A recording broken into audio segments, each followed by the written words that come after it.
What's up, everybody? Johannes here. Welcome back to Moser Mini Masterclass. It's been a while, but we're back, and this time with a 10-part mini series for a summer special of Moser Mini Masterclass, where I'm going to talk about how to learn a new piece.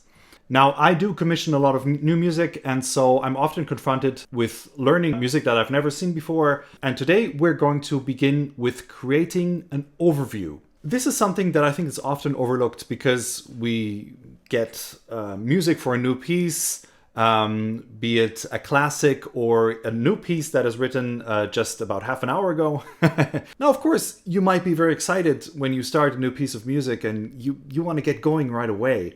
And that's okay, but if you want to tackle a piece professionally, it is important that with fresh eyes and a fresh mind, you meet the music without the instrument. Of course, when we play while we're reading for the first time, our mind is very consumed just by the act of playing, intonation, articulation, and so often we overlook a lot of details that are on the page. For me, one of the prime examples in this regard is the Elgar Cello Concerto, where there are so many details in the score. And I'm often meeting students that play this piece for me, and they're so excited because they get to play Elgar. And then they often overlook, well, there's a tenuto, there's a tempo marking, and, tons of different things that on sort of first reading while noodling, you just overlook. Now, I'm a paper person, and I know a lot of you play music from an iPad, and that's okay.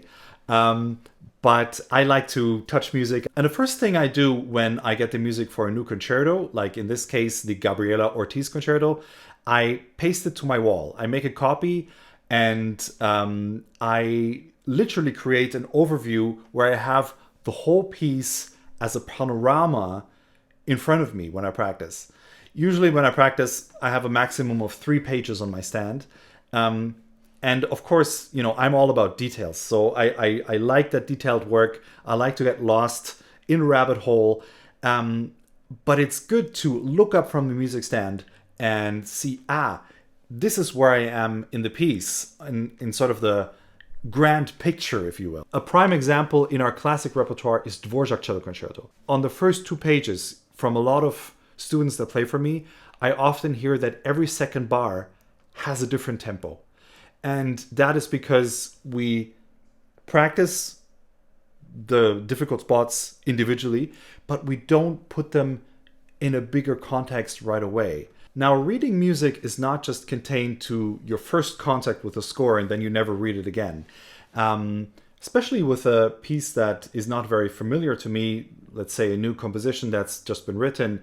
After my first reading and after figuring out what kind of fingerings I want to use and how I want to organize the piece on my instrument, I always go back to reading. So let's say I practice a certain passage. Before I go at it, I just shut everything off, and I really just take 3 to 4 minutes to read a passage with all the details, all the dynamics, all the shifts that are contained in there, just everything to really have it once clear in your mind and once very present. And you will notice that your advancement of the piece, your getting ahead, is going to be much more efficient and it's going to be much faster.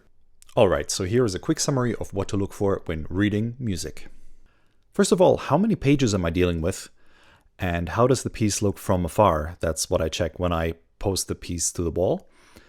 Where do I spot a challenging area that I might tackle first? We have the habit of practicing the easier passages first that sound good and then leave the difficult passages to the last. But tackle the difficult ones first.